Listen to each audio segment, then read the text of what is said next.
She don't want me to be the things that I'd like to be. She don't want me to sleep. She don't like. Yeah, we definitely don't want to start off with colors. Actually, I was gonna ask. Yeah, I have a feeling that's where I was gonna go. It's all good. I set myself up for it. Yeah, that'd be all right. I'm gonna wake up dead. Check it out.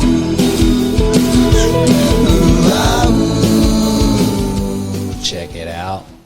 All right. What's up, everybody? It's Austin, back at you with another episode of the Book of Austin Life of Detours podcast. We are welcoming back not only to the podcast, but to Texas. Yeah, right. Wow. Yeah, I know, right? Yeah, Mr. Zack Sandoval, dude. Yep, appreciate it. Yeah. Pleasure to be back. I'm enjoying How it. the heck are you, buddy? I'm actually doing quite well. Yeah? Yeah. It's like life has been surreal. Like a fucking dream. You've been Yeah. telling me about it, dude. Yeah, it's crazy to think all the things that have transpired in just the last really 3 months. When was the last time you were on here? That would have been. I think it was like June. I think actually let's have us a little look see here. I got it pulled up. I want to say June, Let's see where you at. Might have been May actually. maybe. Actually, you know what? June 20th. Yeah. Yeah, it was right before I started. It was right before I started traveling with the new job. Damn, dude, has it been 2 months and some change already? Yep. That's crazy, bro. Yeah. Yeah, because I kind of took a break there for a second. Because of the heat. Well, yeah, definitely because of the heat. Dude. Honestly, that was one of the major parts of it, dude. Yeah, well, you can't have people just like Out here in the fucking garage just Right. dying, dude. No way. No, and me and Kristen were talking about it while we were walking around out there because we took Baylor for a walk. Like, now we can just do it whenever. Right. When it's 105 out there, you don't want to go out there. And she doesn't even want to go out there. Yeah, she's like, I don't want to do that And either. we're just walking around, and I was like, that's whenever I told her, I was like, this is what summer feels like in most places. Yeah, that's Like the way. high 80s, maybe, you know? Yeah, that's the way like my parents' dog Sadie is. Like when it's hot outside, she'll look at you like she's like, I know I need to go outside, I but need you to don't. go that But you bad, really though. don't have to let me out.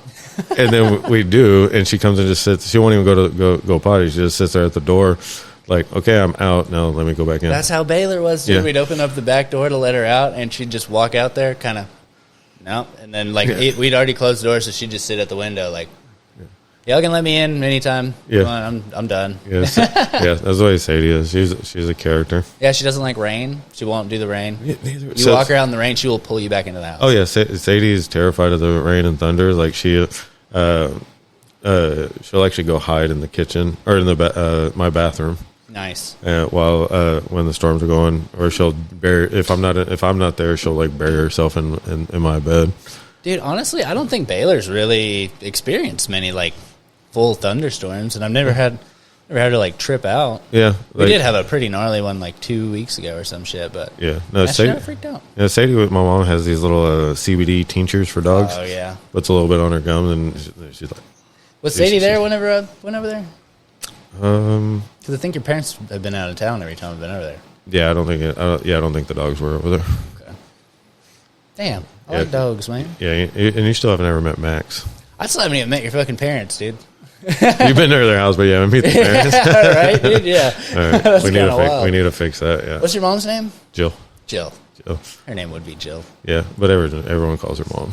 Yeah. Everybody does. Yeah. Like once She you meet. seems like a Jill, though. Oh yeah, yeah. Well, yeah. Once you meet my mom, everyone's just like, okay, yeah, you're mom. Yeah, right on. That's what's up, dude. But yeah, so cool. Yeah, I don't really have much planned. Like I was telling you earlier, I'm trying to get back in the groove. Like we were saying, like I got, we went on vacation and then it was like doing Granny's Garage, and then we were traveling, like taking mom back to her place we would stay up there for a couple of days and stuff, and like it was just like a whole like kind of like three weeks, like a month of us just like not even being here, and like fucking it was just so much. So I was doing like Granny's Garage here and there, and like kind of I think I did one with mom and Kristen and stuff like that. Like I was just doing little episodes, but I wasn't doing what Detours is. Yeah. And I'm kind of trying to get back to it, but I did the fantasy football one last week, and I was like, dude, I am rusty, bro. Yeah. Like I was like, Yeah. It's like when you take that little bit of break and everything, but it's good to take those breaks because kind of give you a chance to decompress and let new ideas because I mean come. that would have stressed me out, dude, and it just wouldn't have been good for anybody. Oh, dude! Like so, with this new job, one of the things that's been one of the surreal parts that almost weekly I have to have a little bit of time where I kind of process this unfamiliar type of anxiety. Interesting. And so, and the reason why I said it's unfamiliar, because it's like I start thinking about the goals and whatnot that I set in place 2 years ago, or even The ones that are kind of coming to fruition. well, it's now, like these ones where it's like, so I did this practice when I was going through a book called Buddha and the Badass by Vishen Likiani. Yeah. And so, Keep telling me about that. yeah, and so on this book, you basically has you write down your goals starting from year 9 and working your way back, and you basically just write your wildest dreams, like crazy, like 9 years from now, what are your craziest dreams? You got 9 years to make it happen. Yeah, and then you write it down, and then you go, okay, now take that. Where would you need to be in 6 years for that to be a possibility? Okay. And so now you write down those, and you go 3 years, and you go, okay, where do you need to be in 3 years to make your 6-year goals Right. a possibility? And then 3 years, then you go 1 year, Oh, yeah. and 1 year. Where do you need to be in 1 year to make your 3-year goal happen? And you got to do 6 months. Well, once you hit that 1 year, then you turn around and you start from today, and you start creating your daily habits, your daily goals, weekly goals, monthly goals, and quarterly goals. So that way you have something to reach for. It's a little break down that 1 year into bite-sized bits and pieces. Yeah. And then Well, that way you have stuff like, because if you do like a goal that's 3 years out and you don't have any little things in between, you don't feel like you accomplished stuff, you know? right. And Yeah. so one of the things that he says is that we have a tendency to overestimate what we can do in a year, but underestimate what we can do in 3. Ah, yeah, that's for real, though. And so when you work backwards, all of a sudden those crazy dreams at 9 years, you're writing, you're like, actually, this sounds like it's possible. Yeah. And then it's cool. And then 3 months later, I'm looking at my thing, and I realized I just marked off 3 of my 6-year ones in Really? 3 months. And I was like, what? What, dude? Yeah. So, and 2 of them were the big ones. One was to be able to explore and travel for a living. Which is exactly what I'm doing. Uh-huh. And the other one was to participate in an event called the Burning of Zozobra in I saw Santa Fe. that. What is this? Because I saw you posted. I think I read the thing, but I didn't get Yeah. to like. So go back on the story itself. So the Burning of Zozobra is the longest burn event in the United States. It Okay. just recently had its 100th anniversary. So, So longest running, I'm sorry. longest running burn event. So like Burning Man Yeah, is a right. burn event. So Yeah. it's the longest running burn. I thought you meant like it lasts for like 3 weeks. Oh or no. some shit. Yeah, No, it's that's what I been was going thinking. on for 100 years. Okay. Dang, Consecutively. dude. And it's in So Santa Burning Fe. Man isn't even the real one, dude. Right. Oh shit. But so this is something that's been going on in my home, not my hometown, but my family's hometown. Okay. So I wasn't born and raised in Santa Fe, but it's like my home. It's my second home. It's where I feel most comfortable at. And Sandovals were the ones who were one of the founding families of Santa Fe. That's a trip. Yeah, there's obviously many founding families, but there's a list of them. And like during the Burning Man, not Burning Man, but the Burning of Zozobra and the Fiestas, which is the following week, they put all the family crest on the downtown square, Oh, I've seen your family. and you crest, can see the it's family like- crest, yeah. and it's so you go there and you can actually see. It's like wow, and Who the fuck has a family crest anymore, dude? That's awesome. Why is Right? that not a thing we're doing? right. I mean, I think more people do have them. They just don't look into their past that much. Oh. Yeah, because like I didn't know like I've been looking into my family's history and whatnot. Is this a thing? I'm gonna here. But so the Burning of Zozobra, essentially what this event is Zozobra is considered it's a 100-foot tall paper puppet that's a representation of Old Man Gloom. Old Man Gloom, you say? Old Man Gloom, like the boogeyman or the bad person of bad luck, the god of bad luck, or what. Oh, okay. So it's a Native American You tradition. said his name was what? Zozobra. Right, but he's the Representation of Old Man Gloom. Old Man Gloom. Okay, Right. And so- Zozobra, Old Man Gloom. That's Right, right. and so they build this 100-foot tall puppet effigy of Old Man Gloom, and everyone in the town, you write down all your sorrow, your stress, your anxiety, your gloom. All the things that Zozobra brought you this year. Right, and they put it inside them, and then they set them on fire. So you give it back to him, and then you burn it. And so you're like burning away all your bad luck for the year. Okay. And so when you see it on video, it definitely looks like a pagan ritual, but it's a Native American tradition that's passed on through Native American traditions and Spanish traditions. You think it's actually, so that means it's probably older than 100 years, but like having it organized, like part of a... Exactly. And so ever since I was a kid, I've gone to these with my dad, and it's like Santa Fe. I've always had a real sense of pride about my family's past and heritage in New Mexico, and so it was always a dream of mine to actually get to be a part of it in some way, shape, or form. And last year, I took Bryce to his first Zobra.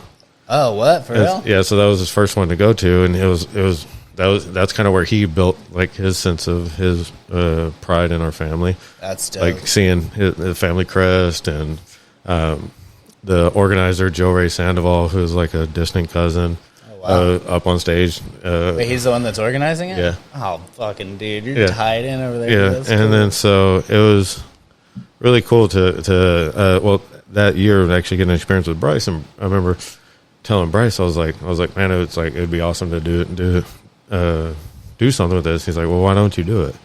Like next year, it's the 100th anniversary. Find some way to be a part of it. Yeah. And I was like, okay. And we kind of just like halfway just dismissed that. Right.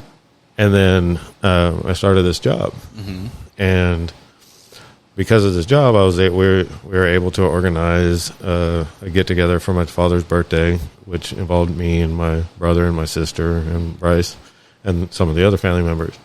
But this gathering was the first time that me, my brother, my dad, and my sister were all in the same room together. Ever. Oh, wow, dude. Yeah, and so it was that doesn't just happen. Yeah, it was a really special moment, and I got to bond with my brother, who I hadn't seen in 20-something years. Oh, yeah. And it was crazy. You would have thought that we'd never... I didn't even know you had a brother. Yeah, a lot of people don't, because it's like up until you had a sister. Yeah, right? sister. Yeah, okay. Yeah, but it's like me and my brothers, we lived so far apart from each other, and our ages so far, and we had different mothers. It's like we never really built that brotherly connection. Yeah. But me and my brother DJ, we always had a little bit more of a connection than my other older brother. Oh, wow. But how much older? Like 20 years. Wow. Yeah, Shit, significantly older. So he's like an old man. Yeah, and then my brother DJ is like 5 or 6 years older than me. So he's the same age as my sister. And so, Gotcha. Okay. but you would have thought that we grew up together, just the way we instantly just bonded, and we had this amazing weekend. And I'm telling my brother about like how cool it'd be for me to be able to do something with Zobra with my company's barriers. And he goes, well, I happen to know Joe Ray Sandoval and Victor Romero, and You already have a foot in the door, dude. yeah, and so he reached out to them and got me contacted with them, and they loved our barriers. I got to demonstrate them to them, and got to experience the 100th anniversary, and got to actually go and participate in it, and I got to meet a bunch of amazing Santa Fe police department, fire department. Oh, wow, yeah. FBI, SWAT.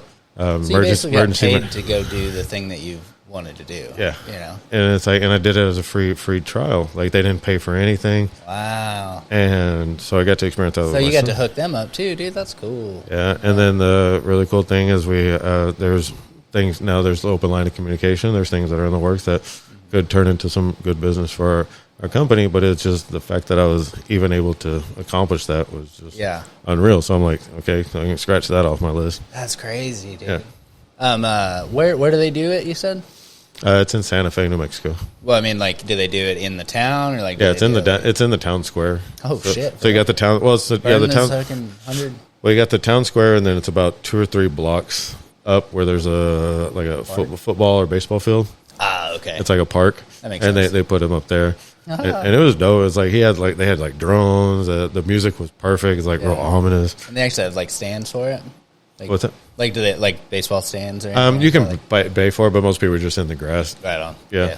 And it was cool just because I wasn't really able to be like fully present at the event, like because I was checking the barriers and whatnot and making sure everything was good. Yeah. But Bryce and my dad got a chance to just hang out and watch it and chill. And them two are like, you would think that they're Father and son.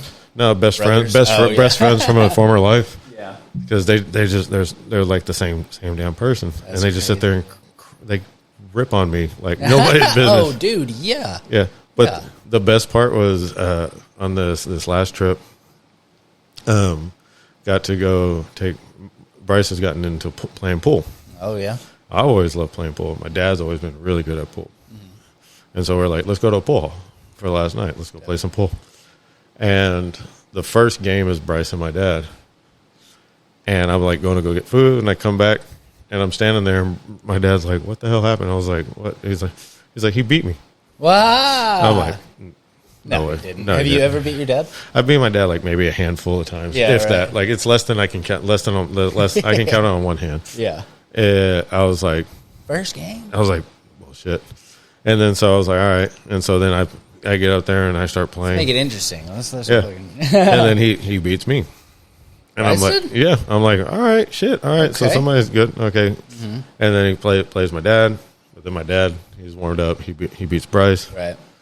And I told Bryce, I was like, don't get your feelings hurt when he starts getting warmed up because he doesn't. Yeah, he dude, doesn't. yeah, don't get cocky over there, dude. Yeah. And then I managed to beat my dad Nice. because then I played.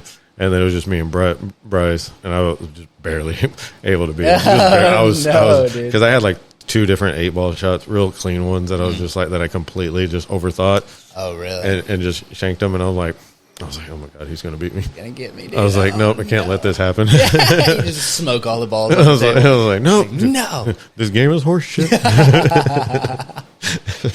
He obviously cheated. Yeah, right. I was like using like weighted balls or something. I don't Yeah, know, there some you laser go. scopes. And Laser shit. scope. Right, How is that not a thing? Is that a thing that people like? I don't know. You put a little, I don't know. scope on it while you're looking down. Might have just created a new.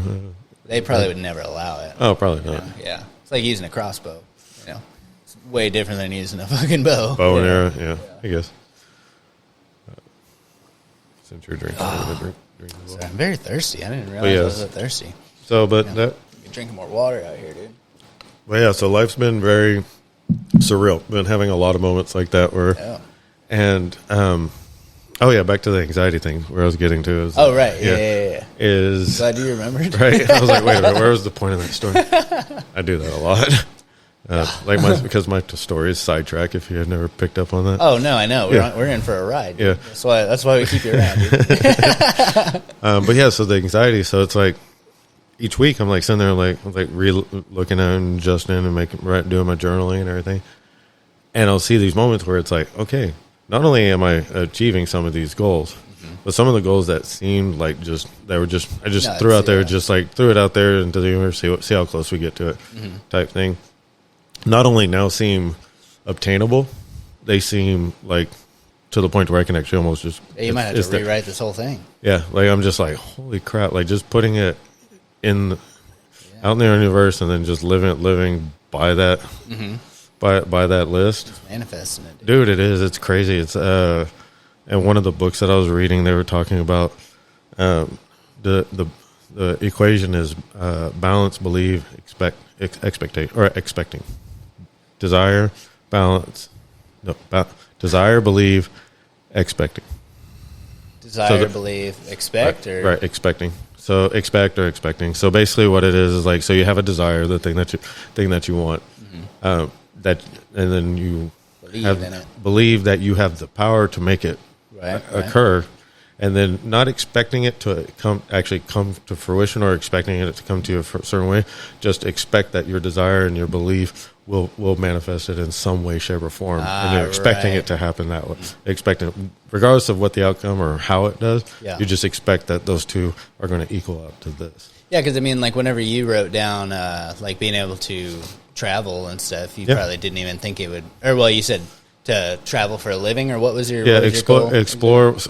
explore the world while traveling for work. There you go. Okay, yeah. And I mean, fucking, kind of nailed that, dude. But you didn't expect it to be with a barrier company. You know, that, like, and on top of that, it's one that I was like, I'm actually doing something that's saving people's lives. That's cool, dude. Yeah, and it's like it's really cool. It's like, and it's fun to actually tell people like what I do. Yeah, like just saying that I work for a company that make anti-terrorism vehicle barriers. Dude, has anybody tried? Like, has anybody fucking tried to attack something where your all's barriers have been up? Oh, well, yeah, we've had plenty of strikes. They don't put them on online for people to see, of course, right. But they do have, like, you can check out the impact test, like the certification test. Yeah. So they actually set them up and have a car hit them. Mm-hmm. It's wild when you see those. Yeah, because I was asking you last time because I was thinking about it the other day because they have them at the Ranger Stadium. Yeah. I noticed, and I was so I drive the bus for Boomer Jacks. You know, I was like, with the bus. Yep. It would stop the bus? Oh, absolutely. Yeah. How fast do I have to be going? No, because you said the faster you go, the worse it is for you. Well, so like we've tested, if I remember correctly, we've tested it up to 60 miles an hour.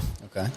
Each time, always stop. Now it does have, since it's a mobile barrier. Is this a regular car or is this a? They've done them from regular cars all the way up to trucks. Nice. Okay. Yeah. And with a mobile barrier, you're always going to have a penetration rate because it's still mobile. Yeah. It's not fixed into the ground. But so they give, even with a 60 foot or 60 mile an hour speed or head start, you're going to get about a 25 to 35 foot penetration rate. Okay. So it should stop just about anything within 25 to 35 feet, and that's including shrapnel. Oh, wow. Yeah. So it's like the buffer zone that we give. And by the time it gets to like the 20 feet, it's probably going 5 miles an hour. Right. Well, because the way that the barriers are designed is when you hit it, the claws in the back dig down, kind of tilting the barrier back, sending the vehicle upward a little bit to disperse the inertia. Yeah. And then the bottom claws dig into the undercarriage, grabbing a hold of it and bringing it back down. That's so cool, dude. Yeah. And so it's just it's a hunk of metal that uses physics. It's funny because it's complicated but simple at the same time. Yeah, it's very simple. Yeah. When you look at it, you're like, and then you see someone start moving it. It doesn't look like what it is, really. No, not at all. There was one moment when I was in Santa Fe and I was doing my rounds and I came by and there was one of the police officers needing to get through one of the closures, and they were trying to like move the barrier. And I happened to be walking by there at the time, and so I walked by and I was like, "Hold on, I can get it." And because they have this little specialized dolly, I just hook it up, move it out the way. Did you have the dolly with you? Yeah, yeah, because I'd noticed you were like walking around checking shit. Yeah, like every 30 to 45 minutes, I was just making rounds up and down to the closures that we were using our barriers for, so I could make sure everything was good. Yeah, like gave all the as needed. And gave all the security people my number in case there's an emergency and they need them moved for whatever reason, like this was. But when I went and just lifted it up and moved it, they're like, "No shit." Yeah. They're like, "We wouldn't even have thought of ever picking that damn thing up." And doesn't the fucking dolly use some kind of crazy physics to pick it up? Or what it's basically just like a regular trailer dolly, but it has this hook on the front, and when you tilt it back, it just lifts it up. Okay, that's great. Yeah, it's it makes sense when you see it, and then then there's a little bit of a learning curve on figuring out the weight distribution. Because if you don't know how to do it properly, it could feel like you're going to get catapulted. Oh yeah, because all of a sudden that weight goes down. So it's like we teach people how to properly lift it and lay it down. And as long as you do it a safe manner, it's actually really easy to move 700 pounds of steel. That's what's up. Yeah, when you said that, it made me think of. You ever see the videos where people have like a fucking like a fridge or something on the dolly, and they'll hold on to it. Yeah, and they just go fucking flying up in the air. Yeah, because and essentially, because the way that it pivots up, it holds up, and then you would like step off to the side, which is kind of counterintuitive. You'd think you'd want to stay behind it, but no, you step off to the side, and then there's a handle and a specific way you can lay it down to where you grab it and lower it, and it keeps the center, all the weight going down through you instead of pulling you. Well, these times I'm going to have to come up there and see these. Yeah. Is that, so it is based here, or? In California is our headquarters. Okay. But we do our manufacture at different manufacturing plants throughout the U.S. Yeah. Which recently got to actually go to one of those, and that was pretty cool. Yeah. That was cool seeing all these massive steel constructions. It probably looks like an army. Oh, dude, Yeah, it's like so if they cool. had them all lined up, dude, it would look like a. Oh yeah, it was cool actually getting to see the steel work and the welding and everything. Has anybody thought about using it for like military purposes? Oh, they do. Yeah. Okay. Oh yeah. Homeland Security is one of our biggest. I was thinking like if you fly them overseas, like if you like you're setting up a spot, you know, like Yeah, I mean, could it? but- Well, but could a tank go through it?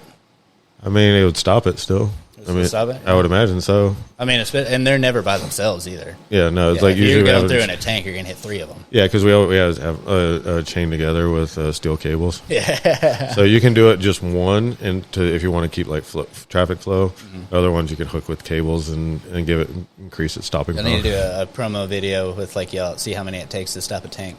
Right? Yeah. I'll position that to the Yeah. CEO. Dude, did you know tanks can go like 60 miles an hour? Oh yeah, Yeah, dude. crazy. My buddy, I think it was my buddy Chase was telling me about that, dude. Like they haul ass, dude. Like you'll just be out in the field and it'll just go Yeah. right past you, dude. Oh Jesus. Yeah. Well, like the other day, I was driving up front when I was coming from Santa Fe up to Denver, and I was driving. And there was this long convoy of all these military vehicals. It was wow. it felt like almost 2 miles long. What? Of On just trucks or on no, it was a train? they were all driving. really? Yeah. Oh shit, cool, Yeah, dude. yeah, it was a lot, and it was different variations. It was like you got your warthogs and all these other crazy looking military. Said this was where? From Santa Fe to Denver on I-20. While you were pulling the 10,000 Yeah, and I'm pounds we were sitting talking there about, yeah. I'm like, what the? You're trying to keep the fucking trailer out of the way. Yeah, I'm just like, please don't. if I don't hit one of swerve. these guys, I'm dead. Right? Yeah, no shit. They'll just blow me up. But back to the anxiety. Right. Yeah. So you Detours, bro. sidetracked. But yeah, so like as I'm Bro, how fucking work, dude? Hell yeah! banana bread, Yeah. We're talking detours. right? But yeah, so like I've been like my goals are now not only seem attainable, but like very attainable. Like it's Yeah. right around the corner. Almost detained, really. Right. And that boiled up a lot of anxiety where I was like, man, how am I going to manage all this? Like if all this stuff starts happening, and I was like, this is a weird thing to, Well, you're already handling it, though. yeah. And I'm like, what is, I was like, what are you worried? Well, once You're- you start looking it in the face, you're like, oh shit. Like well, it's because you're spending too much time in the future, like future planning. And so that's where you get the anxiety. Like, how am I going to do all this? It's like, you're already doing Lady it. Kristen. Yeah. It's like, you're already doing it. It's like, you're making up imaginary things to worry about. Right. And it's like, remember we were talking about the difference between intuition and your ego disguised as intuition? Yes. Yeah. So kind of the same. So along that same lines, I start feeling this anxiety. I'm like, wait a minute, wait. That's not my intuition. That's my anxiety. That's my telling ego. me that it should be this way. Yeah, it's trying to cause me to overthink and self doubt. And I'm like, no, let's back up. It's crazy how it's you that does it. Like it's you that's sabotaging you. Yeah, exactly. And so then I start thinking, I was like, okay, so I know that anxiety, where that anxiety is coming from. So let's step back. The whole reason why everything is obtainable now, is because you've just been going one day at a time, trying to make sure that every one of your actions leads to that one of those goals. And as long as whatever you do, every action, then it's like when the opportunity comes for you to receive that, you'll be ready. Yeah. And it's like you wouldn't be ready. You wouldn't have the opportunity if you weren't ready. Kind of mindset. And it's like, and then I go, oh, okay. Yeah, Then and I- because you had already kind of laid out this groundwork, you know. Yeah. What were your your daily things? I feel like we talked about it before, but what were your daily Because I think you said you had to change like certain daily practice, or you wanted to add like meditations and stuff like that. Oh yeah, like so my daily routines. Oh yeah, my daily because routines. you did your daily routine to kind of facilitate this, right? Yeah. Yeah, because like I had to figure out a way to kind of just calm my mind and start creating better practices. Better thoughts, Right. Yeah. And as I was starting to, when I had my last job, the previous job, before I even started it, I was like, okay, I'm about to start this job, but I don't want it to I don't want it to interfere with the practices that I've already put in place that have me in such a good headspace. right? Yeah, because whenever we talked last time, you were starting the job and you were doing these. So Yeah. Yeah, and so now it's like, I basically have my morning routine and I have my evening routine, and I keep adjusting it here and there. I've added quite a big array of different like supplements and things to help that are more like plant based or natural. which I'll go into in a minute. But Are you still doing that crazy water? yeah, I still do it. Yeah, it's like, got that. Is that what's in there? Yeah, Nice. yeah, my hydrogen water. Which I was like, with this job, I have to stay hydrated. Yeah. It's crazy. It's like it almost completely forced me to stop drinking soda. Yeah. Because anytime I drink soda, I can immediately now feel myself get dehydrated and my heart race. Dude. And I'm like, damn, what the hell? You so, feel sluggish. Yeah. Ugh. So I was like, so I stopped drinking soda except for on the rare occasion when I'm just kind of just chill where I don't have anything going on. I've been eating better now. I was like, because with this job, it's like I don't really have time for fast food, so I have to be more mindful about what I'm eating in the morning and at night. Yeah. So that way it helps me stay in good shape and healthy. But yeah, so my routine essentially every morning I wake up, I do anywhere from a 10 to 25 minute meditation. That's the first thing I do when I wake up. Nice. It's like I may get up and go to the bathroom, but it's like immediately back down. And You go in the bed? sometimes I sit up, sometimes I just lay down. The point is just staying awake and kind of present. And I'll do anywhere from 10 to 25, sometimes guided, sometimes I'll just be laying there in my own thoughts. Yeah. And I use that time to really kind of set my intention for the day, like going through the thing called the 6-phase meditation, where you focus on someone that you love to ground you. Then you focus on gratitude, forgiveness, future envisioning your life 3 years from now. Oh, right on. Okay. Then your perfect day. So envisioning your perfect day. That what would you be doing today in order to make your goals for the next 3 years unfold? And then the last part is the blessing or the support that you ask from the universe or whatever your higher power belief is. That's your amen right there. Right. And pretty much mine is like I call upon the universe, the Mother Nature, the source, the all, and my highest self to basically support and bless me in my journey and have everything that I envision come true. Yeah. And so then I get up. I'll usually either yoga or some sort of stretches, sometimes calisthenics. And then I'll go down, get breakfast, usually from the hotel if I'm traveling. If not, then I'll find somewhere. I've switched now since I don't drink soda anymore. I do drink a lot of chai lattes. Oh yeah, yeah. I get that iced chai lattes. They're really nice. good. Ooh, I always get mine hot. I like them hot. Yeah, but so I've I never get had them iced. That sounds good though. Yeah, because I do in the morning with my iced chai latte, I mix in with this mushroom mix called Rasha. And Rasha? And you just take a teaspoon of it and put it in your. Is that like the brand name or is that? Yeah, Rasha, RASA. Interesting. And it's because we're looking. Kristen, she knows how to get like the raw fucking mushroom bodies and stuff. So. Yeah, and that's what they use, the fruiting bodies, and it has like turkey tail, cordyceps, lion's mane, and reishi. That's exactly what we're about to buy. Like, because she knows how to like buy the bulk stuff, and then she likes to make it herself. So we're gonna be doing that. So I do that. I use Shilajit, which is the Himalayan little tar stuff that I brought last time. Oh, right, yeah. That just boost your energy. I also take my supplements. So I like golden seal herb, which is to help with nasal congestion. I just heard somebody talking about golden seal. Yeah, golden seal herb, and it works. Like it's like one pill, and like it's literally like a nuke for like your sinuses and stuff, everything. Right? Yep. Yeah. Yeah, so I take that, and then I also have these Stonehenge mushroom supplements, which are basically just additional functional mushrooms that go in with it, and then you take your microdose of regular mushrooms. Yeah, well, yeah, like I have like a regimen of microdosed mushrooms that I get, little capsules that I get from Regenero, and like that all keeps me nice and balanced and steady and clear-minded, and it's really kind of helped with kind of centering and centering and grounding myself. Yeah, we haven't been taking. We were actually just talking about this the other day because we used to take the cacao that she used to get at Roots. It had lion's mane, and I think it had lion's mane, cordyceps, and reishi, and then she had the turkey tail in a honey. So like we'd be taking those all the time, dude, and like it it's so much different. And I forgot about it. I was like, I remember when I was taking it. Like, yeah. I feel like I was getting shit done. Right. Yeah. No, it just brings everything into focus. Everything makes sense. Yeah. It's more calm. It gives your intuition an opportunity to kind of just work. It's just like she got me a multivitamin, and like I'm starting to notice the difference whenever I don't take it and stuff. Like I think ours came in today. I hope it's not still out in the fucking mailbox, but she told me to go get it out of the mailbox. Right. Yeah. So I have that, and then I just got this. It's called Lipisil. It's by Terra Health. It's Lipisolm, I think is how it's pronounced.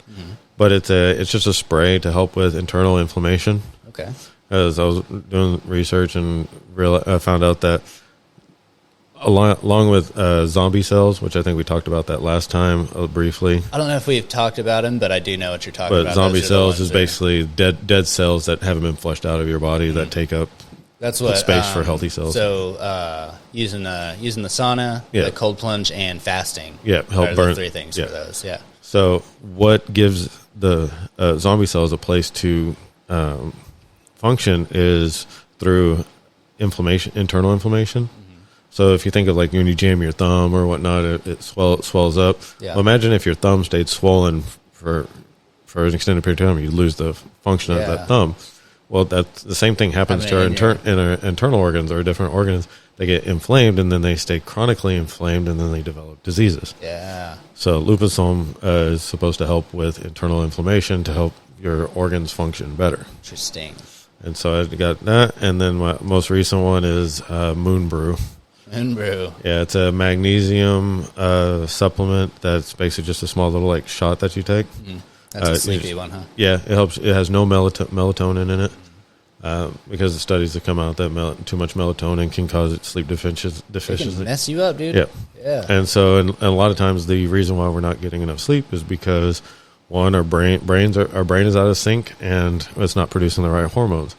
And the reason why it's not producing the right hormones is because you're magnesium deficient, right? And that keeps you in a state of fight or flight. Yeah. So when you get your magnesium balances correctly, then your brain gets synced, and then you can sleep better. Yeah. And so I just recently started that about 3 days ago, and so like I've slept great the last 3 nights. But I'm also imagining with all that, you're probably not getting a lot of like screen time out of it either. No. Yeah. So that's definitely going to help with that. Yeah. I don't watch I pretty much don't watch TV all that much anymore. Whether it be sometimes it's like when I'm at home or when I'm at the hotel. Yeah. But like for whatever reason, I just can't get into like series anymore. Yeah. There's very few series that really capture my attention, but like documentaries and like all the like ancient civilizations and stuff that definitely has me like. Yeah, dude. Like that's my sweet spot. Start talking about the Anunnaki and all the. Oh yeah, no, we went down that rabbit hole last time. I think right. Yeah, I loved that one.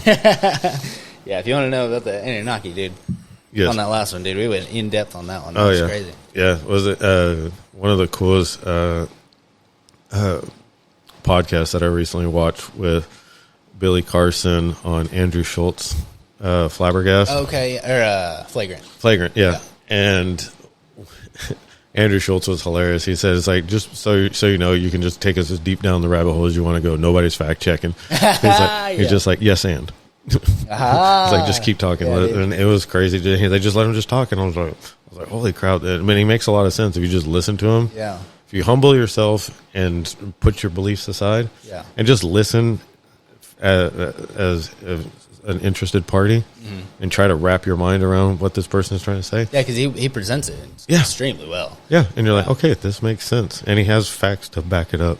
That's what's up. And Schultz is actually a pretty legitimate interviewer. Oh yeah, he's a great interviewer. Dude, it's crazy. Like I'll watch him sometimes, and like he'll like hit that like step back and like hit him with a real question. I'm like, damn, he's actually doing it. Yeah, like he actually knows his homework. Like when you watch with Billy Carson, and he starts bringing up like different ancient civilizations and stuff, and then Andrew Schultz actually follows back with a solid question. It's like damn, okay. Yeah, you can actually follow along here, dude. Yeah, that's nice, man. Yeah, those are the podcasts that are the ones that I enjoy, where they just let the guest Yes, talk. yeah. Not saying that I'm not getting to talk. So like, not me saying that, Right. but That's yeah, why it's you like being on here so much. oh yeah, it's like an opportunity where I can just sit there and just talk and I don't have to worry about anyone interrupting me. Yeah, Well, then this absolutely. is nice because it's like no work for me. Right. And all I have to do is just slightly steer the conversation every once in a while. Exactly, and and my favorite part is like, so whenever I'm at home with my parents, I'll sit there and just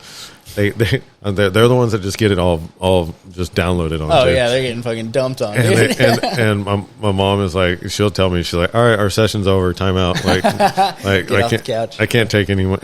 And, My head's like, going to explode. and like my stepdad Tom he'll just be like, yep, I'm done. He'll just get up and go. And so there's sometimes I'll just Hit you with that Midwestern goodbye, just like, well. yeah. Well, because there's times where I was like, I will sit there and just keep pushing the weird button, Yeah. to see how far I can go, just until he's like, Go mess with she's Tom, like, no. dude.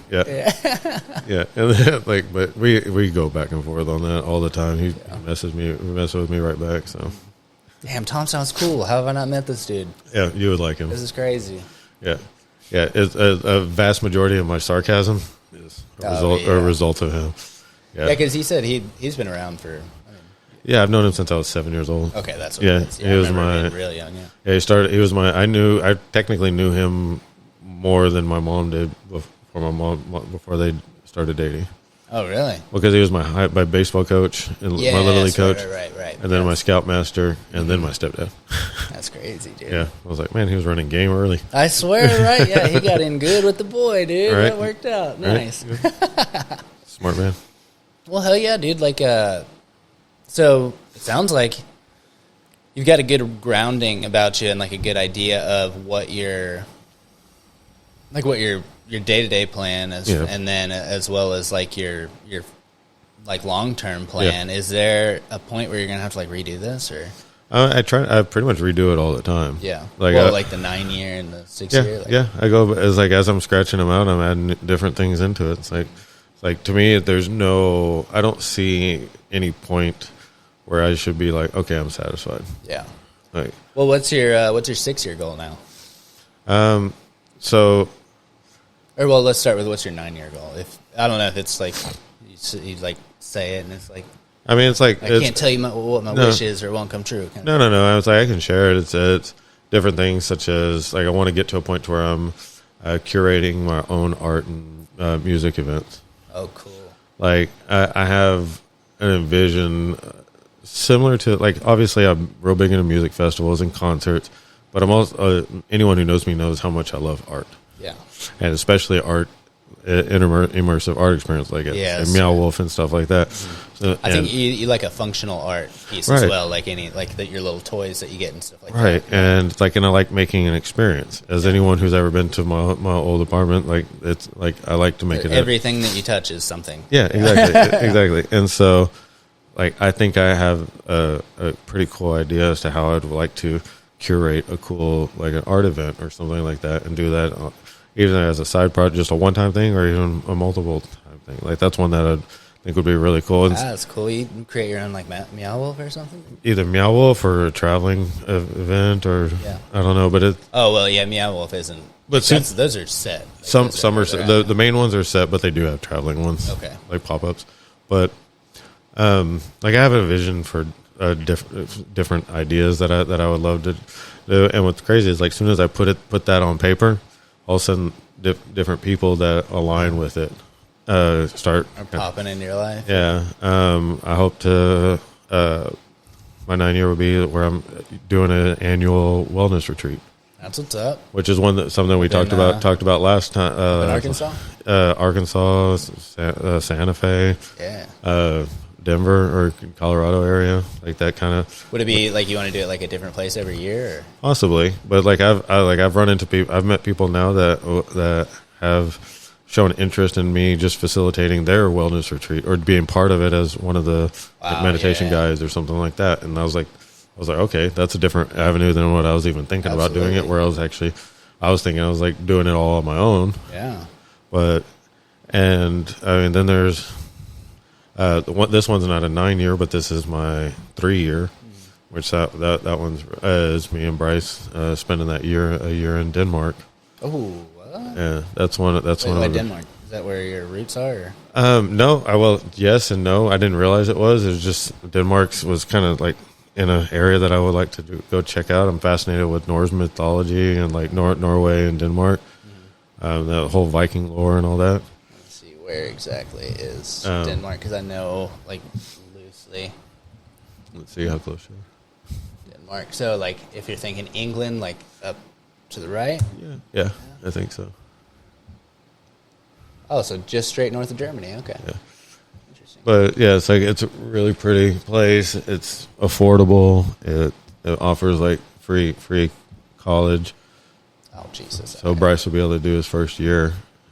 What? That'd be cool, dude. Yeah. Whoa. And that was kind of my idea, is that if somehow I'm able to be making a living to where I could go spend a year in Denmark with Bryce, would be really cool. Oh shit! Yeah, that would be cool. Hey, that's the first time you hit it. I know, right? Yeah, we had to put Zach on the hands free Right, here. yeah. Got to give him room to work here. But like I figured, like Denmark, and with it being where it's at, it's like it'd be not difficult to go to all these other countries and cities. Like Spain is just a 5-hour train ride. So it's like, Yeah, right, and that would be like the farthest. yeah. I was like, but we can go to London, we can go to Amsterdam. I mean, we you can- just take a boat over to Sweden and Norway, Yeah. and then you're already connected to Germany, which is that'd be a sick place. right, go to hang out, dude. Fredericksburg is it Fredericksburg? I think Germany. Yeah, that sounds right. Yeah, I feel like I know I'm saying it slightly wrong. wrong. I was like as I said it, I was like, damn it. Damn it, dude. Yeah, freaking Americans. Yeah, I don't know shit. Fucking Texans, brother. but that's why I want to go. It's like so get some culture. There you go. Me and Yeah. Bryce. Have you been overseas? I have once. Went to Italy for 2 weeks, and that was an experience. dude, Yeah, that yeah. one was awesome. Yeah, like that. I remember like after the first week, I was sitting there trying to think of like how can I move here. Yeah, dude. That's how it is Like everywhere. because I literally thought I was telling my parents, I was like, if I could just sell my plane or get a refund on the plane ticket, have my parents go home, sell all my stuff, send me the money, I can figure something out here. Yeah, honestly, yeah. But at the time, I was just. When was this? This was almost 10 years ago. Okay. Yeah, and I was definitely not the adventurer as I am now. Yeah, so right. it's like, You over there dressed like that, dude. yeah, no. Then I was just very, very basic and just Yeah. like polo and khakis. Yeah, you're like a baseball dad. Yeah, pretty much. Yeah. Yeah. But yeah, that definitely changed my directory quite a bit. Me and I see it, I was like, I want to do more of this. for Wow, sure. yeah, dude. Yeah, Kristen did like a I don't know if it was a backpacking thing or something like that in college, and then she's done her, her road trip Yeah. across the Right. fucking United States and stuff, and like I haven't done Yeah. shit like that, dude. I Right. need to get. I don't even have a passport. Yeah. No. I need to get a passport because like at that once I get it, like I can plan stuff, Right. But that's the little Yeah. key thing, Right. That's the one thing that I'm grateful about with this job. It's like I'm going to all these different places, but it's like I still have a little bit of time to like go and explore a little bit. Yeah, that's cool, And dude. getting to see like, what was it? We were in. I mean, if you're already in Denver, yeah, it's like we were in Rockford, Illinois, and we had we had an afternoon free. We got everything done. We were just a few hours to kill. And I looked up I was just like things to do in Rockford. The first thing popped up was like this. I think it was the second largest Japanese garden in America. It's like $10 to collect big two. Zen garden thing. Like, Yeah, it was so cool. That's like, dope. yeah, they had like a little tea house, so you can go and sit down and have tea and. Like do- how large? Like if it's the second largest in the United States, it's got to be pretty big. Well, I mean, it's the second largest Japanese garden Yeah. in the U.S. I mean, it's. I don't know how to put it. What's the one in Dallas that botanical garden or whatever? You know what I'm talking Oh, about? the arboretum. Yeah, that. Yeah. That size? That was probably half that size. Oh, really? Okay. Yeah, because that thing's fucking Yeah, huge, dude. yeah. But this was like so serene and peaceful. Yes. Like, and they had these massive koi fish. Ooh, yeah. There was two that were swimming, a white and a black one, so they looked like a yin and yang. dude. I was like, that's cool. That is cool. Yeah. Nice. So like trying to do things like that has been what's been like my enjoyment level of this. There you go. Like, Yeah, I mean, you get a free minute, you're already traveling, dude. Yeah. Well, because like I told Take my advantage. friend, it's like my friend Caleb, who got me the job and who's been training me. Told him I was like, the one thing I don't want with this job is I don't want this job to be a blur of airports and hotels. Yeah. And I Sounds like they don't want that for you either. yeah, no, not at Yeah. all. They they give you pretty free range, and as long as you do right by the company and do the work, then they'll take care of you. There you go. And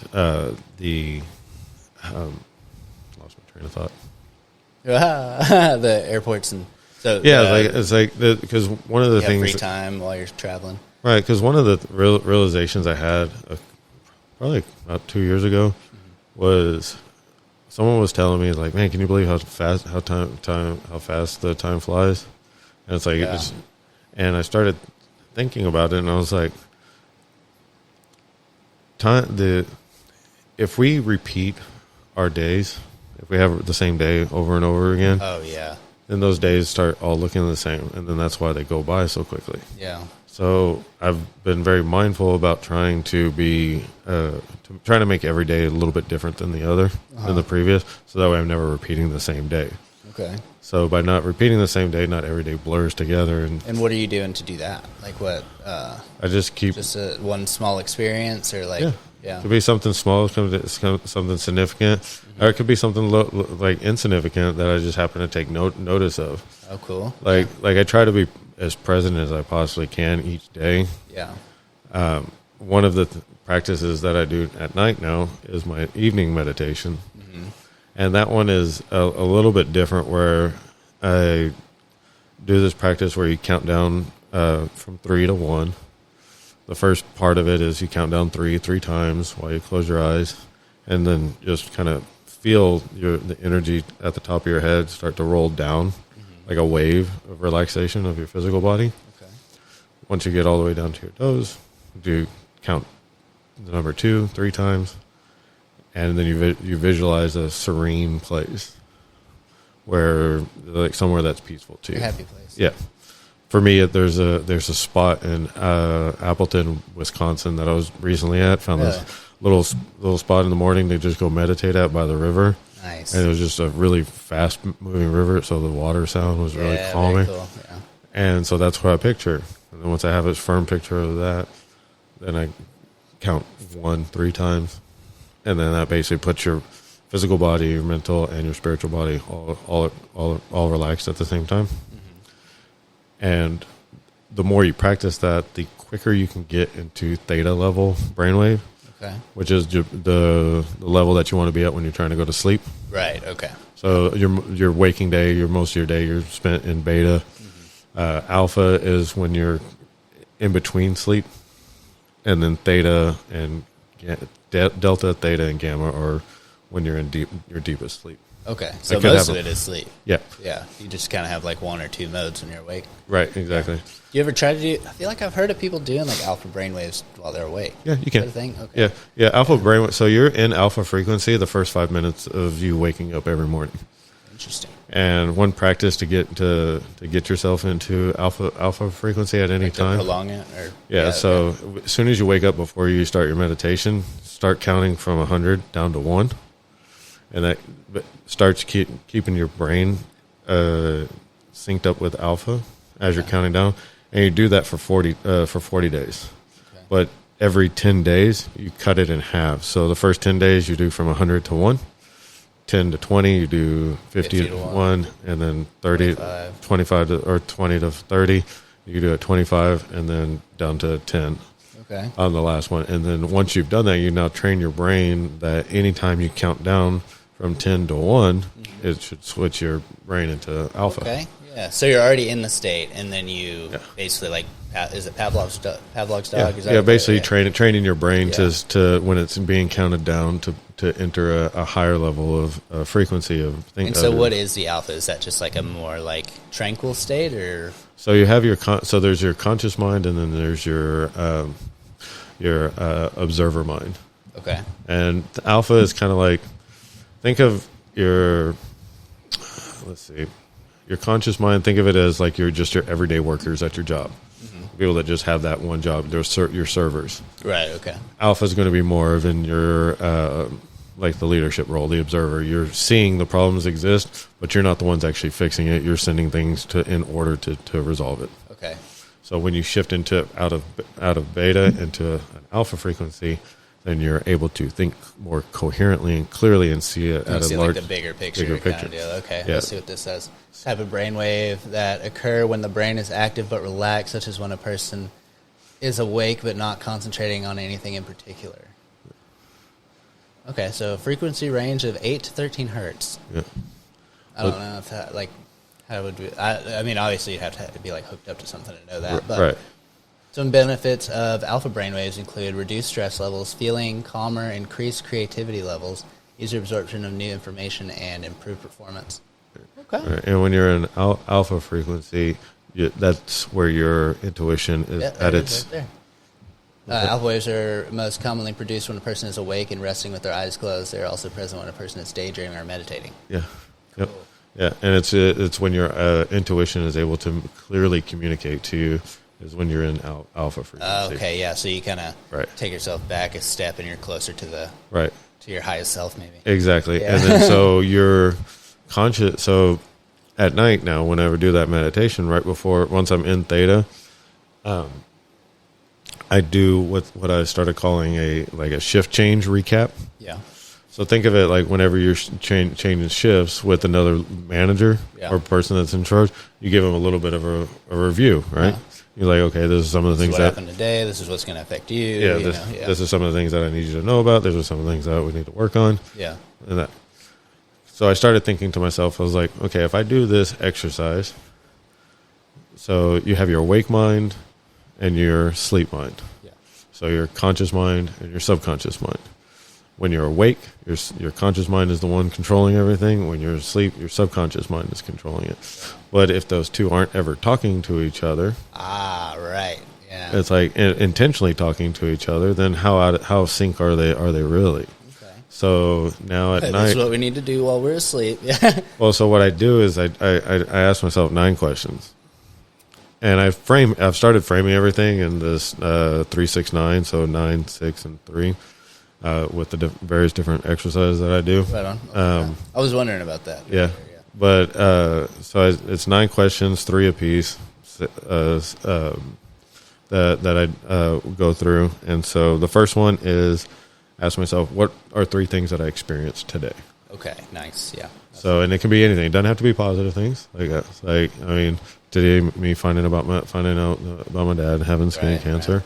That was one experience. Another experience is I got to hang out with my buddy Ostin. I got to hang out with my buddy Garrett the other day, a few hours ago as well. Cool. Okay. Yeah. So I had some good experiences. Yeah. Okay. Then Now, if you have a bad day, do you tend to focus on the bad ones? no, I try to at least balance it out. Okay. Good. Yeah. Yeah, because I've started to realize that when I have positive experiences, those positive experiences are a reward for what I've done. If I'm having a negative experience, that means there's something that I need to learn. Yeah. Okay. So negative experiences are a learning opportunity. Positive experiences are a reward for maintaining or being disciplined and persistent. And so on the second set of questions, I ask, what did I learn from those experiences? What are 3 things I learned from it? So, for example, like with my dad, the news about my dad, as torn up as I was about it, I was like, you know what, I'm grateful that I found out this news while I'm in the position that I'm in, because now I can dedicate more of my time to seeing him and spending time with him to make the most of the time that I'm fortunate enough to have left with him. Yeah. And so I go through those, and then my third one, which is how am I going to use my experience and what I learned from the experience to create something that leads to my goals. Okay. So how do I take the experience with my dad and the gratitude? How do I take that and actually build something? Well, now I have more of a clear idea as to what I need to do when I have the spare time. I need to make more time for it, and I need to be present as much as I can. So Yeah, that way because I can. something like that, like people could really look at that as like a full blown like detriment. Like this is going to be like I have to do like this. I have to be there at these times. Like I have to, Right. you know, like, Stop everything. And yeah. it's like no, it's an opportunity. Find a way to do it functionally, you know, and still keep yourself going, you know, because you don't want to shut down your entire life because something's going Right. on. But also over at the there, same and he wouldn't want that either, you know. Right. But also at the same time, I'm in a great position to where now I can go see him when I need to. Yeah. And I'm able to help as best I can, and hopefully make his life as comfortable and as long as he possibly can. And so when I do that, then it's like, okay, so that's my day, that's my recap. Now I'm handing that off to the subconscious to now take control. Do with that what you will. Do with it what you will. And sometimes I'll have like a little problem or something that I need working on, and be like, all right, we need to come up with a solution for this tomorrow. And by putting that question onto my subconscious, I can go to sleep and it works in the background. There you go. Think of it like a personal assistant or your shift change. Well, I was thinking of like that Rick and Morty episode where they have the night people. Yeah, Yeah. exactly. Like Yeah, we need to do 100 crunches while we're asleep. Yep, exactly. That's pretty much exactly the same concept. And it's like, so it's like, okay, I'm turning off my conscious mind so my body can rest. Now, subconscious, you do your thing. Yeah. Instead of just giving me weird dreams that I have no idea what the hell. Right. Let's actually work on something. Right, but now it's Yeah, like, because that probably is part of it. Because if your conscious mind, like your daytime, isn't talking to your nighttime at all, and you have these dreams, and you're like, where the fuck did that come from? Right. It was obviously something either from your day or something, Right. like it's something tied in. right, and that's what I try to do in the morning as well when I'm doing my morning meditation. Be like, is there anything was there a dream that I had? Or something? Do you have a lot of dreams? Do you remember? I do now. Yeah. I do now. Like I've over the last month or so, like been very vivid dreams, and I've started lucid dreaming. Ooh, nice. Yeah. So What do you think's causing it? Is it the? I think it's meditation? I think it's that, because I do believe that our dreams are our subconscious way of sending messages, because our subconscious might be the only way it can communicate with our conscious mind. Yeah. Just like the only way we can communicate with our subconscious mind is to review our day and hand it off to him. Meditate to Right. put yourself close to it. Yeah. Exactly. So then when you wake up in the morning, it's like, okay, that's why it's good to have like a dream journal or something to at least write down. Because then the one you start writing, because what's interesting about our dreams, if you ever notice, is like it could be such a powerful dream, and you're like, I'll never forget it. Yeah. And then it's gone, dude. You got to tell somebody 20 minutes later. Yeah. Like, what? I don't know what podcast I heard that exact term from, but it was like that term, or the phrasing. But yeah, I was like, okay. So that to me is like, it's like almost like a Post-it note. Yeah. Like the subconscious, like, here, you need to read this. But if you don't read it right then and there, you put it down and you lose it, or if it gets washed in your jeans or something, you're like, damn it, that was kind of important. Yeah, so you didn't read it. Yeah, that's crazy. Yeah, that's crazy. So well, a thought I just had was the alpha wave, is already kind of the in-between between your sleep and your awake. Yeah, that first 5 minutes, like you were saying, that's exactly. like where the void's the thinnest. Right, exactly. Yeah. And so that's why, like, when you're transitioning, if you put yourself in a theta spot and then go to sleep and then wake up in alpha and do your review in those two states, and you actually start noticing that you kind of gained a productive 6 to 8 hours in your sleep. It's like having a good manager before you that told you, like, here's this. Or like a personal assistant where you're like, hey, I need this, and this figured out. Yeah. Can you start just thinking about some solutions and have it to me in the morning? I feel like mine would be like that personal assistant that has way too many fucking papers, right? And like you're walking by, he's like, "You need to check on this." I'm like, "Yeah, I got this. I'm ready to do a meeting." No, mine's Milton from the Office Space.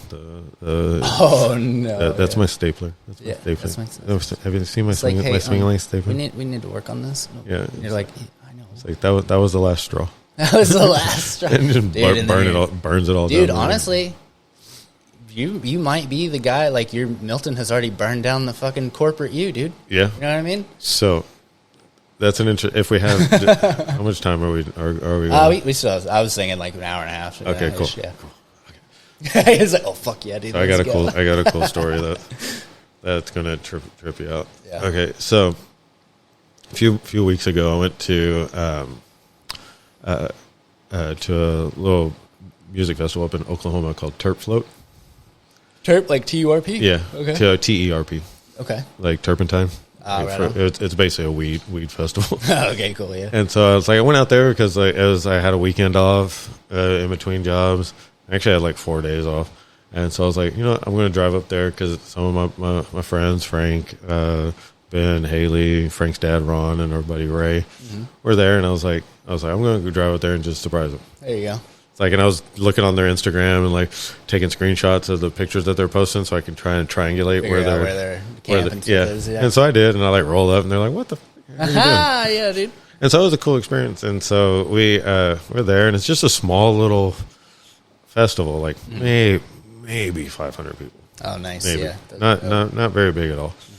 And if it's more than that, I'm sorry. It just seems like it's small because it was out in the woods. Yeah. But they had a really cool stage, and they had 2 different really nice stages. Actually, 3. Like dubstep, or what is it? Huh? Is it like what kind of music?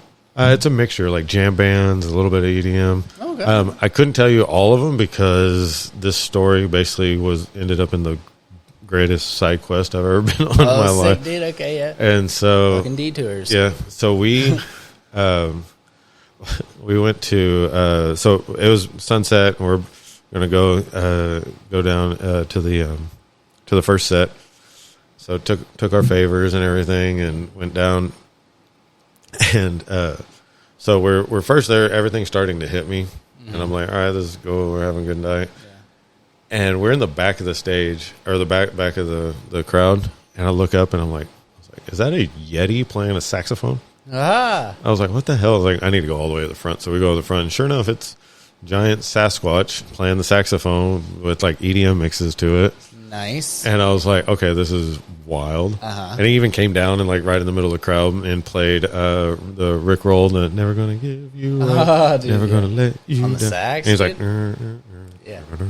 I was like, okay, this is cool. Sax is one of the coolest ones to like have in person, I feel like. Yeah. Yeah. And what's awesome is that like the guy's the performer's name is Sax Squatch, so SAX Squatch. Of course it is. And Why would it not be? And he really leaned into the persona, and he would like come on the mic and be like, "It's really great to have people finally believe in me." Nice. There you And so really cool, but phenomenal performance. But so then so I start getting the bubble guts because of the mushrooms that I took. Right. And I'm like, uh-oh. So I was like, let me go to the restroom, and this moment where I'm just like, so I have this fear, and I think I've told you this before, but I have this fear of being the old guy at a festival that shits himself. Oh yeah. Like it's just bedded in my brain. And it's never happened. Right. I've had moments where I thought it had happened, and it's the worst feeling when you're at a festival. And so one thing to keep in mind, one of the Showers reasons aren't super handy. Well, yeah, and one of the reasons why this is a fear of mine is that I have no sense of smell. Since COVID, I've lost it. Yeah. So it's like I can You'd just be out there, I can only tell based off of checking and making sure I'm good. Well, when you're at a festival, like everybody sings. Well, also porta potties, no lights. Yeah. Usually no dry toilet paper, and so I was just like, somebody definitely peed on it. But so like I went and I was like went to the restroom, and I was fine and whatnot.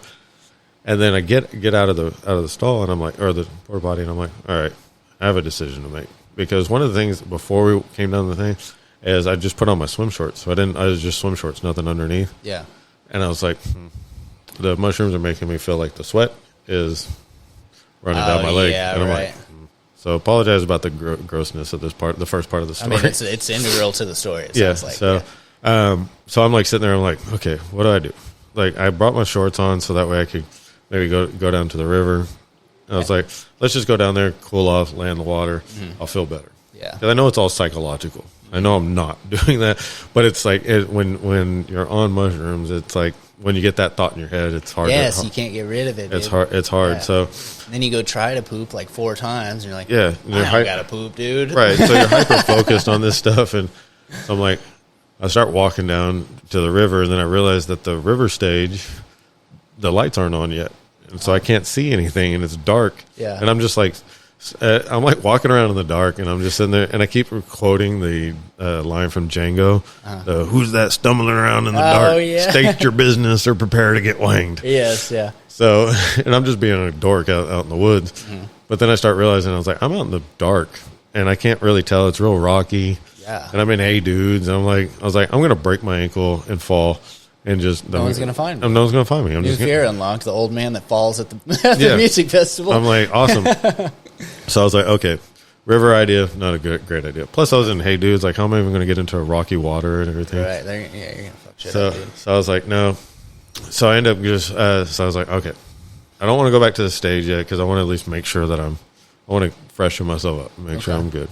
So like, I'm going to go back to the car, and so I start walking, and I'm just like, man, I cannot. I was like, I have no idea where the car is at. Oh, because no. everything's kicked in now. Now it feels like I'm in a mirror room in the woods, because the only lights I can see is the stage that is off in the distance, but there's not a straight line that I can tell that goes to it. So you're seeing like moving shapes in the woods. Yeah, and then I'm shit, seeing like the different lights of the different camps. So I was like, well, I know I'm on a road, so I'm just going to walk on the road. I was like, eventually going to hit something. I'm gonna hit the barrier, the perimeter of the venue at least. And then I'll have my bearings. Yeah, and then I was like, there's only one way in, one way out. So it's like, so I just start walking, and I'm like all the way into town. and there's like people passing me. Like there was people that like a bunch of people were walking by because they're all going to the stage. And like, sir, you looking for the stage is this way, and I'm like, I'm just looking for my car. I'm on a thing, dude. I'm on a mission. And they're like, well, just hit your remote. I was like, that would be a good idea if my keys weren't with the car. Oh, so like the one thing you're most fearful at a festival is losing your keys. Yeah, didn't have that problem. I know exactly where the keys are. They're with the car. Yeah, they're right in my bag in a tent right next to the car. And so I'm like, so that doesn't help. So, but appreciate it. And so I just keep walking. And I'm just being a dork. At this point, I'm just surrendering to it. I'm just having fun in the woods, looking at all the weird shit. Keep stopping, looking at the That's lights. the best, dude. Whenever you just surrender to the. Oh, dude, there was this one moment where I'm just like having this like just epiphany of all this information like coming into my brain, and I was like, whoa, and I just like was fully surrendered to it, and just on this walk. Yeah, and I could hear the music in the background, so I'm still like dancing, just having a good time, whatnot. And like I remember there was a girl that walked by, and she was talking to me for a minute, and she's like, "So where are you headed?" I was like, I was looking for my car. And I was going to the stage at some point, and I was like, "Yeah, I'm just." And she's like, "So are you trying to go to the stage, or are you trying to go to your car?" And I'm like, "Yes." Yes, I'm trying to do both of those. I don't know in which order. It's whichever one appears to me first. And she's like, "Okay, well, good luck with that." And so then I'm just walking, and now at this point, I'm just jumping from like camp to camp that has lights. Yeah. And just talking to people, just trying to get my bearings and let myself come down a little bit. Yeah. And so I was having a great time just going and talking to people, as I love doing. Right. Yeah. And then that's when I run into this couple that's just sitting there, and there's this guy who's being very boisterous. And he's talking about how he's 30. He's like, "Do you know what it's like to be 35 years old and autistic?" And I was like, and I walked over. I was like, "Actually, yes, I do." I was like, I was 35 when I found out that my family pretty much that they all assumed that I was already autistic. Oh, really? Yeah, dude. And it's like now I've gotten to the point where I just fully accept it. It's like, yeah, I'm pretty certain I'm on the spectrum. Like everything. And like as soon as I say that to most people, they're like, "Okay, yeah, that makes sense. That checks out." Yeah, because I mean, it is a spectrum. Yeah, exactly. Like, yeah. And so I was talking. You got a little hit of something. Yeah, it's like a little bit of autism. Just a little bit of autism. But I'm fine with it. Like I have gotten to the point where now I believe that autism is not a mental illness. It's people who, because I believe in reincarnation. It's people who have lived multiple lives that just so happen to reincarnate in a time period that's not suited for them. Right. Okay. They're vibrating at such a high range, and they're they were born in a time that's not lower frequency. Yeah, that's basically just not meant for them. Lower, and so, higher, it's not right. Yeah. Right, and so to me, autism is just a different way of perceiving the world from a different perspective, and it's a different way of learning. And when you come out of it from that mindset, things start to make a lot more sense about it. And you're like, oh, like it's not really the world that's the problem. It's kind of me. I just have I need to adjust what I'm doing. Right. If I want to be a part of the world. Kind of. And not even that. It's like it's more the environment that's sick, because we think that everything needs to be in a certain mold. Okay. Like this is considered normal, and then anything outside of that is abnormal. We treat it as such. When really it's not. It's like, no, these people just see the world differently than most. That's so true. That's a very good way to put that, dude. Yeah, and that sucks. Yeah, and so, but the more some people are just weird, right? And the more I tell people that perspective, they're like, oh, that makes a lot more sense. Yeah. And so the way you now talk to someone who's autistic changes.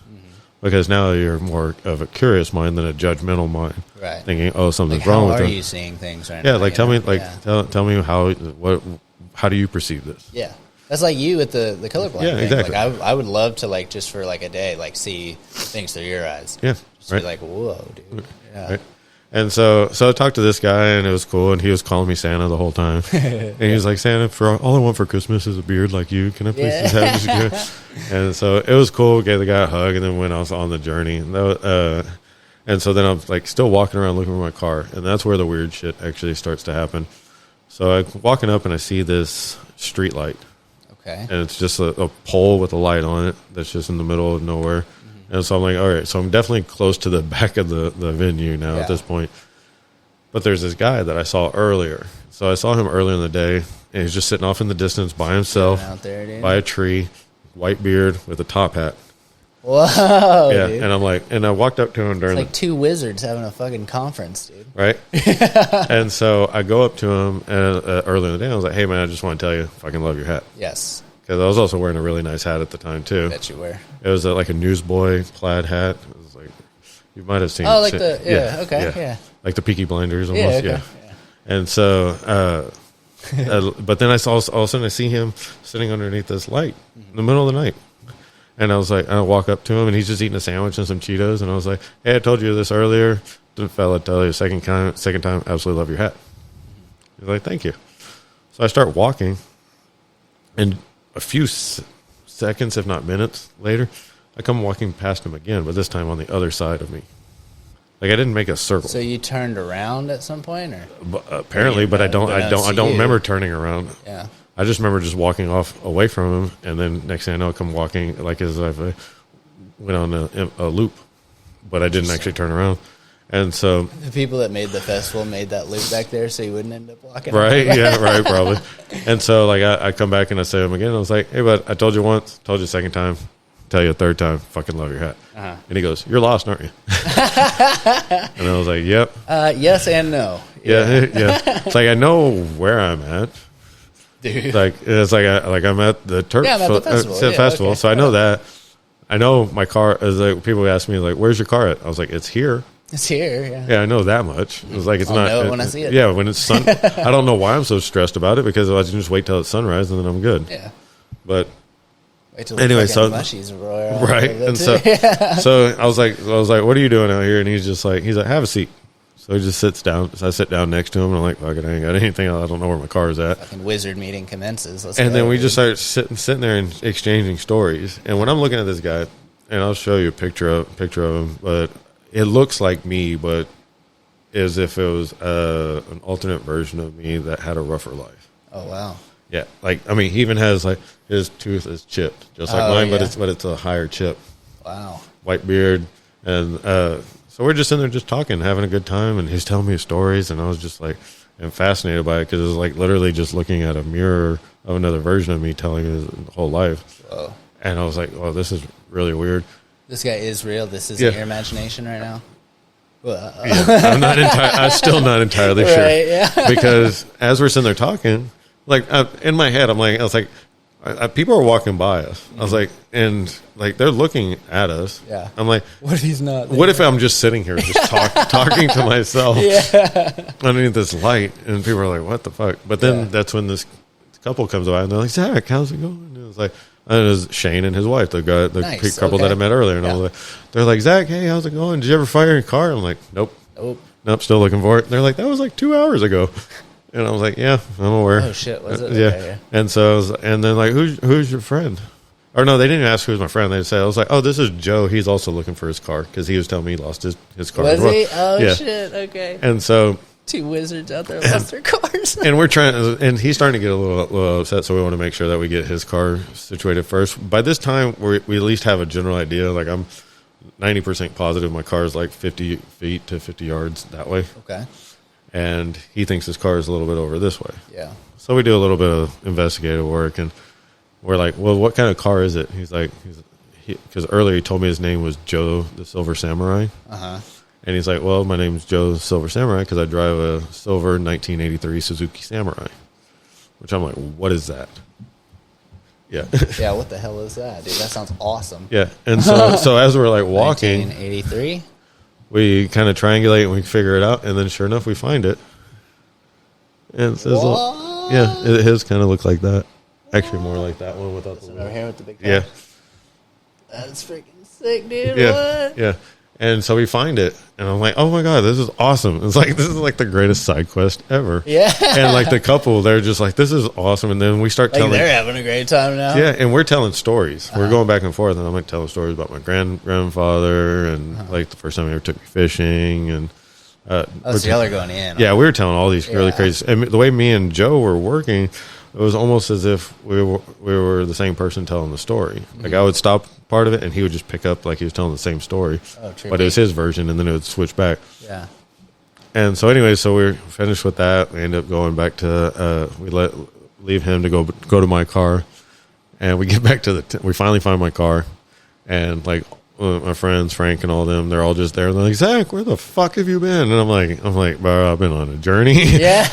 I was like, thanks for these people. They helped me find the car, find my way back. Probably gone for like 3 hours, dude. 4. 4. It was midnight, and I was like, God damn. I was like, no. yeah. And one of the craziest things that Joe taught me, and I'll show it to you, it's called the dead man's finger. And it's really, really trippy, at least for me. So we'll try to do it without knocking anything over. Right. So put your hand up against mine. I feel like my hands are sweaty as fuck. Okay. So we're going to feel. Oh, shit. Okay. Okay. Now take your 2 fingers like this, and you're going to rub them up and down like that on both sides. Oh, what the fuck? Whoa, dude. Yeah. Yeah. Watch the video for that, Yeah, dude, right. because I can't explain that really. That's what? Why? Yeah. Why does that work? Yeah. The best way I could describe it to It me. probably feels the same for you, like on the other side. Yeah. So like for me, it feels like the best way to describe it is as if you touched a mirror and reached through and grabbed your own hand, grabbed your own reflection. Yeah, that was weird. Is the way it feels to me. Yeah. I didn't like. I know I'm touching my finger, Yeah. but I don't really feel it. Yeah. It's like you're. And then I can feel that I'm touching your finger, but not really. I can't even feel it on this hand. Yeah. It's the weird thing. Yeah. It's so bizarre. Yeah. That's one of the craziest I'm things. gonna start doing that to people, dude. Right. We gotta get Lady Kristen with that here in a minute. That's crazy. But yeah, and so, but what's crazy when he did it to me, he and I was like, I've tried to do some research on the origin of it. I haven't found shit. So, but when I did it, That's gonna pull. right as I start to rub the finger, all of a sudden I see it. No. I see his eyes like line up on either side of the finger, and he just goes, "Time to wake up." What? And I was like, what? And like, just it literally felt like something in my brain like pulled apart this puzzle, reshifted it, and locked it back in a bigger piece.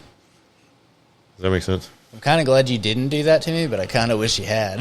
Yeah, right. Yeah, yeah. Like, what? Yeah, it was the craziest thing, and ever since then, so that later that night, the next morning, I wanted to make sure that this guy was real. Even though I have Right. even though I have one picture and it's blurry, it's like you just see a guy with You a got a fucking white beard. Sasquatch picture of this Right. dude? Yeah. And so before we left, I was like pulled over where his car was, and he was still there. And I went to go check on him, and he got a little emotional that I actually came and checked on him. Oh, cool. Yeah. And he's like, dude, you actually came and checked on me? I was like, yeah, man. We spent like 4 hours in the woods. Yeah. I was Yeah, like, we're brothers, yeah, it's like he's like we're at least bonded to some degree. You guys we are those 2 blue wizards in Lord of the Rings that Right. you can't figure out. right? Yeah, exactly. And so we're, but yeah, it's like we ended up taking. I have a picture of me and him together, and it's like we look similar. And I was just, crazy. yeah. If you want, I can grab it. You can show. I don't know if the picture. I feel like we should send it in. Like Yeah. I should send it to me and I'll Yeah. put it up at Let me this grab my phone. timestamp. Yeah. That's crazy. Let me actually write that down so that I can get that in there because I would like that.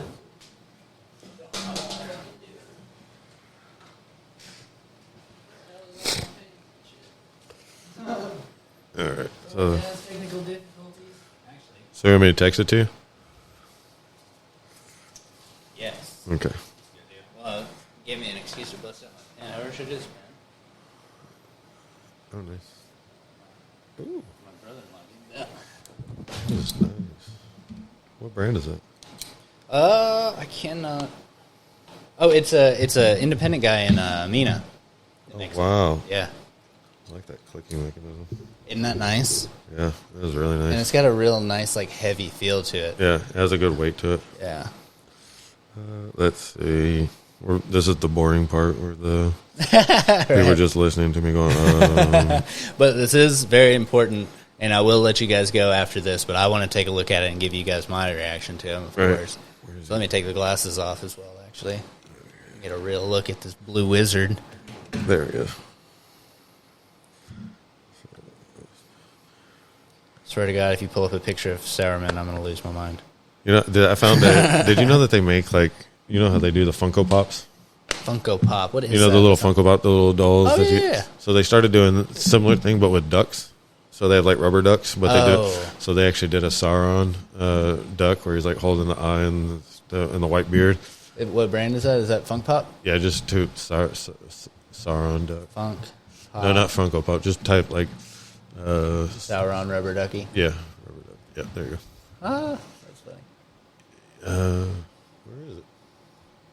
Or maybe it's Sourman. Oh, Yeah. it would be Sourman. Yeah. Yeah. Sorry, I don't know the difference of the two. Right. Yeah, that one. I wanted that so bad.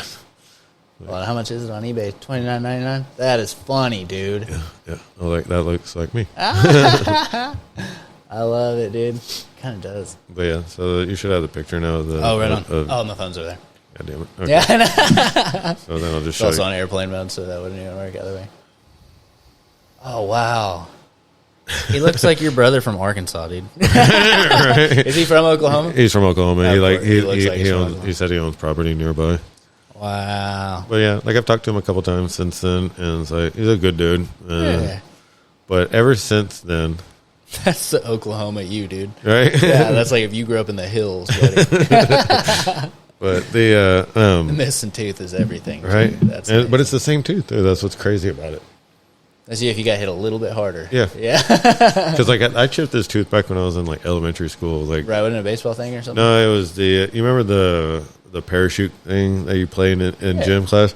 So I went to go put my head underneath just to look, and my tooth just barely clipped the concrete and, Really? and chipped it. Yeah. What? Would you fall?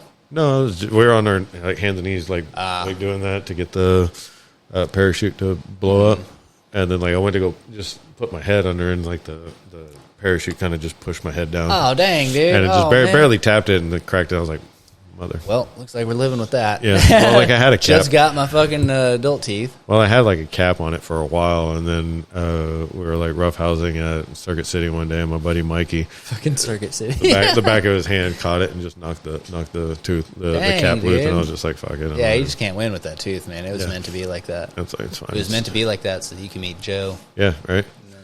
Yeah, but yeah, that was a wild, because ever since then I've been seeing. I now see every single person that I meet as a reflection of me. There's another version of me. That's like that thing Joe Rogan's always talking about. Like, I'm you if you lived my life, and you're me if I lived your life. Yeah. Well, Did I say that right? well, yeah, because like We had the same physics, or the same like upbringing, the same, whatever Yep. pieces are in here, DNA, all Yeah. that stuff. Yeah. You'd end up me, I'd end up you. yeah, it's just a different human experience, and Yeah. and now that I look at that way, I'm able. It's almost like I'm able to learn all the lessons that person has lived through their experiences and absorb it into mine. Yeah, so you can apply it to yourself, Right. because that is you. Right, because coming back to like what we said on the last podcast, where if your highest self is a version of you that already exists, Yeah. then by listening to your intuition, you're being guided by the decisions that you've already made to get to that highest point. So you just have to tune yourself to actually listen to it. Yeah. But now, having the ability to look at any person as an alternate version of me that I can learn from is like a resource library that you didn't realize that you had, Very interesting. or what they call the Akasha records. The Akasha records are believed to be basically a locked away database in your mind Yeah, I know what you're of talking all about. your past lives.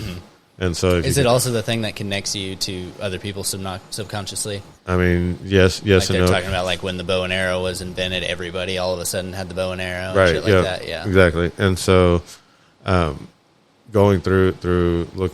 So, one of the things that's helped me kind of tune into that is when I do my affirmations. Anytime, I've changed from I am and I have type affirmations to we have, we are, we understand, our this, our dream, our purpose, our goal.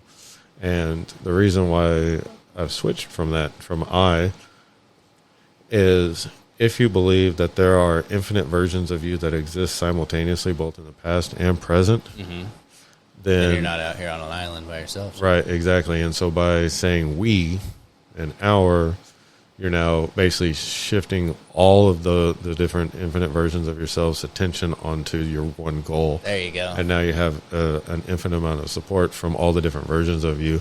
And so they center in and start pulling. And quite literally, when I was all listening, in the same direction. Yeah. right, when I was listening to a podcast by Abundance 10,000, a guy named Sean Clayton, he talks about how you have to first understand, you have to first find I before you can find all. And in Hermetic philosophy, the belief is that there's the higher power or whatever is called the all. Okay. And so if you... So you found your place in this time, in this particular Right. universe, I guess. Yep. And then now you can look at the all and see it across the spectrum there. Right, because like once you figure out your purpose, your path, and then you tune your intuition to your highest self that exists in the future, now you can leapfrog from all the different versions of yourself, pulling from the various different abundance to basically guide you on that. And then that's what causes that resonance to pull in your abundance. That's what's up, dude. Yeah. So That's a lot. I hope y'all were fucking taking notes right there, dude. I feel like that's all of that. Yeah. It's just fantastic. yeah. So Yeah. So Right dude. at 1:30. Yeah, it was actually Perfect. like perfect. I Nailed was it. looking at that, and I think that was like the perfect note to end on there. That's like a good clip. I'm probably going to put out too because that was just. I feel like that's something that people need to hear, especially that thing about like us being like you being you, like you're everybody being you. It's all the same, you Right. know. You're just, it's like we were talking about with the spectrum. Like it's just a different way of seeing things. Like you're seeing things through a certain lens of all your experience and all this stuff. Right, it gets us away from this divide that's just been perpetuated Yes. and causing more. It's like when we start seeing ourselves and everybody else, we start treating the world very differently. Yeah. Well, they don't want us together, dude, because she don't want me to be the things that I like to be. She don't want me to sleep. She don't like to see me empty. She don't want me to sleep. One of these days I'm sleep. gonna Song about the wake up government, in dude. my own damn bed. You don't want to get me on that. One of these days We can do a whole nother hour. You start getting me going. I'm gonna wake up dead. Check it out.